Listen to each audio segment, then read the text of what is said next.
Ճանաչել եք Անդրանիկ Մարգարյանին, մի առիթով նշել եք, որ Մարգարյանը դեմ էր պետության ներսում բաժանարար գծեր քաշելուն, այն քաղաքականությանը, ինչ փաստացի տարվում է 2018-ից հետո, ինչպես փոխվել իրավիճակը, ինչպես հայրենիքը դարձնել Անդրանիկ Մարգարյանին երազած հայրենիք։ Ոչ միայն մոտ եմ եղել, այլ ես ինձ համարում եմ նրա գործի շահարկողը, նրա աշակերտը, կրտսեր ընկերը, ես իմ քաղաքականության առաջին քայլերը իրականացրել եմ Անդրանիկ Մարգարյանի ղեկավարությամբ, ես քաղաքականություն մտել եմ Անդրանիկ Մարգարյանի ղեկավարությամբ եւ նրա շնորհիվ։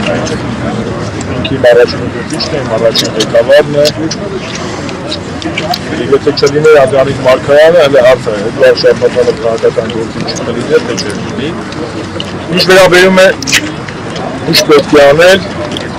պետք է հետևել այն արժեքային համակարգին, այն պայքարի ոգուն, այն անկոտրուն ոգուն, որը ունեցել է Անդրանիկ Մարգարյանը եւ իր ընկերները։ Անդրանիկ Մարգարյանը եւ իր ընկերները դեռևս 60-ականների տաշոտ հավասարեցին Անդրանիկ Մարգարյանին, Ուրականացել ես տեսա Ռաֆիկ Մարկոսյանի լրավակ ընկերոջը։ Իրենք պայքարել են անկախության գաղափարի համար։ Եղել են շատ բարդ ժամանակաշրջաններ, եղել են խորհրդային բանտերում, գուլակներում, 90-ականներին պետական կարգավորման ժամանակ եղել են Գետաշոնում, Արցախյան հերոսամարտի ժամանակ, պետական շինարարության ժամանակ, ոչ մի բան հեշտ չի եղել։ Պետք է գաղափարին, սեփական սկզբունքներին չէ դավաճանել։ Այս աշխարհը ինչ աշխարհ է։ Նյութի մեկ է գաղափարի կռիվը։ Ու մարդը 30 հազար կա ընտրում, մարդը կա գաղափար կա։ Անդրանիկն է եւ իր ընկերները, այդ կներեք համեստություն չանենք ես, որպես կրտսեր ընկեր, ընտրել ենք ազգային պետականություն ունենալու գաղափարը, մեջբերան գաղափարախոսությունը, ազգի հավետենականությունը։ Սրանք էլ ընտրել են 30 հազարի շնորհիվ պաշտոն ունենալը եւ աթոռ պահելը։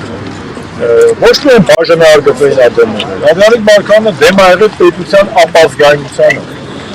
Անդրանիկ Մարգարյանը իր ամբողջ եւ հանրապետական կուսակցությունը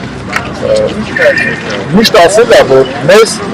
անկախ, բայց ոչ ազգային պետություն պետք չի։ Ոչ որովհետեւ ոչ ազգային պետությունը չի կարող լինել անկախ։ Անկախ նշանակում է, որ քո ազգային արժեքներն եք զարգացնում, Արցախից չես հրաժարվում, Մանրակից չես հրաժարվում, չես ասում Արևմտյան Հայաստանը թալին ու Մանրակը, Ալիևի պահանջներն սահմանությունը փոխելու չես ներկայացնում որպես երկնային մանանա։ Սա է։ Ես եմ շնորհակալ։